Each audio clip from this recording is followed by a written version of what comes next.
COVID was a lie. COVID was, people were lying about COVID. You should not believe science.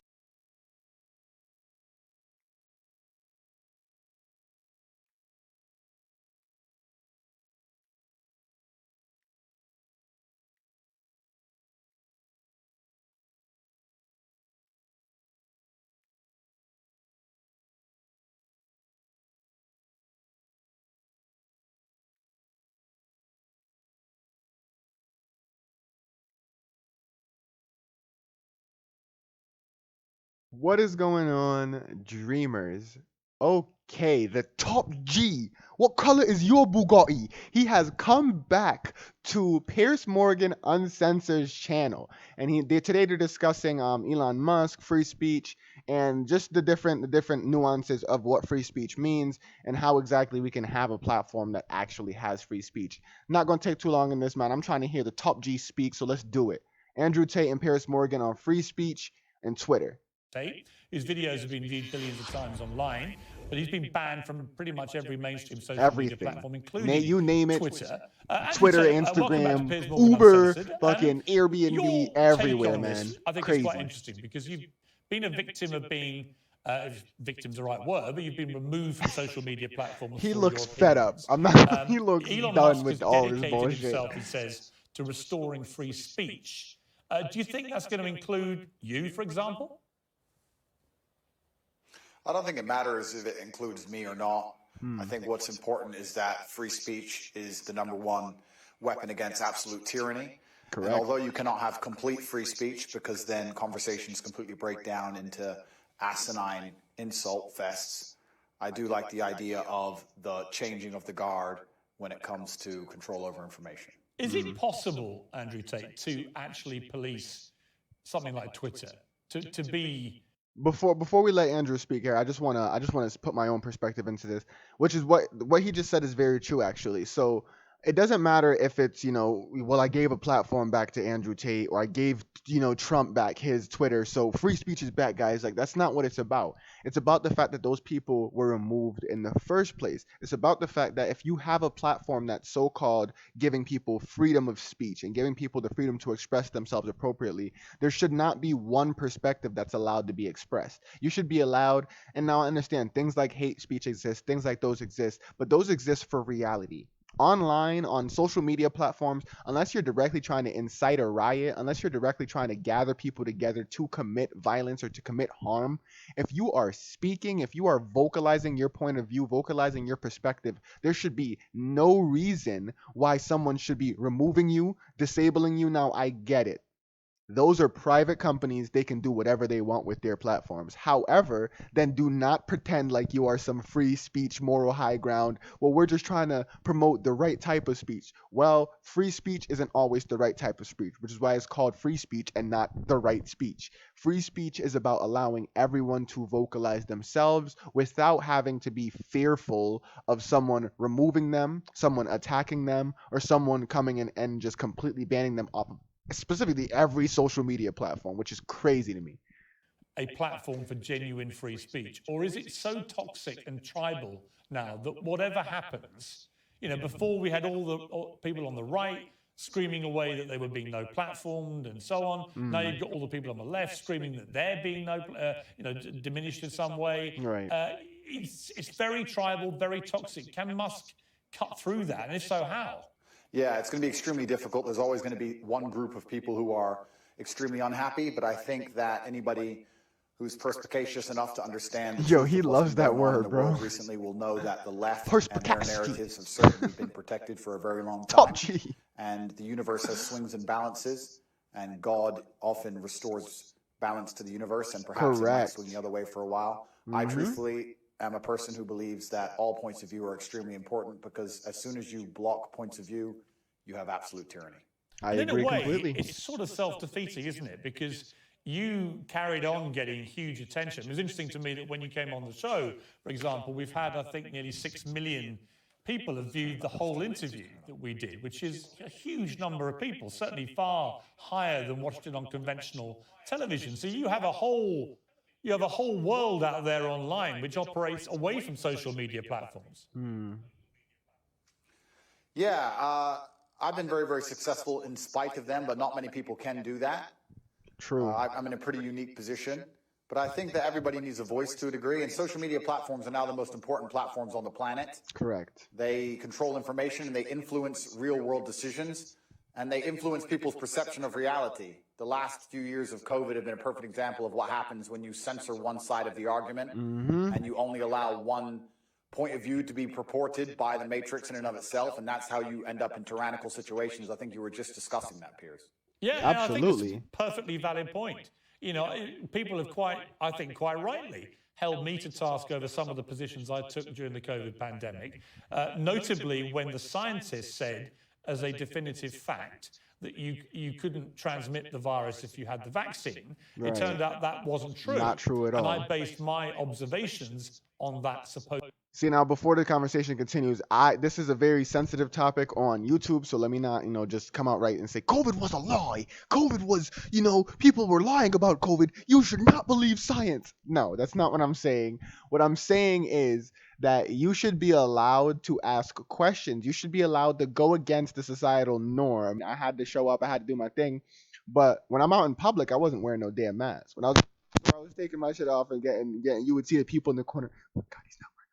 Oh my God, man, listen, it is what it is. We all believe what it was. And throughout the entirety of the initial jump, I want to jinx myself here, but I never got COVID. I worked in residential care, and the entire unit of children in there got COVID, and I still had to show up to work. And I had these kids jumping on me, having to put kids in holds, all the extra shit. Never got COVID once. So it just goes to show, like, the science was promoting it to be a lot more than it was, is what I'll say. A lot more than it was. And you also weren't allowed to even provide feedback. You weren't allowed to say, hey, how come they're saying that you can't get it once you got the jab, but then you get the jab and people are still getting it? How come we had like 90-something% of the American population vaccinated, and yet it's still circulating, even amongst those who have the vaccine? And then they just start to switch the narrative the moment that those questions started to pop up more and more and more. And once they started being proven wrong, they just switched the narrative. Well, let's focus on Iran now, guys. Supposed fact. Focus on Kobe. Case, if you refuse to be vaccinated, you shouldn't get the same rights as people who've been vaccinated. If it's true that if you're unjabbed, you can pass it on. It turned out, actually, there's not much difference whether you've been vaccinated or not. And at that point, I changed my mind. But I felt that there were a lot of people who were being deplatformed from Twitter at the time for questioning the validity of scientific statements, and there would then be a complete U-turn. So I do think it was a very interesting period, actually, for testing what free speech means. It was actually worse than that. You're right, Piers, but it was actually worse than interesting, because what happens is when you censor an entire side of the argument and only allow one side of the argument to have a voice, public you are changing perception. reality in real time. You are shaping the world.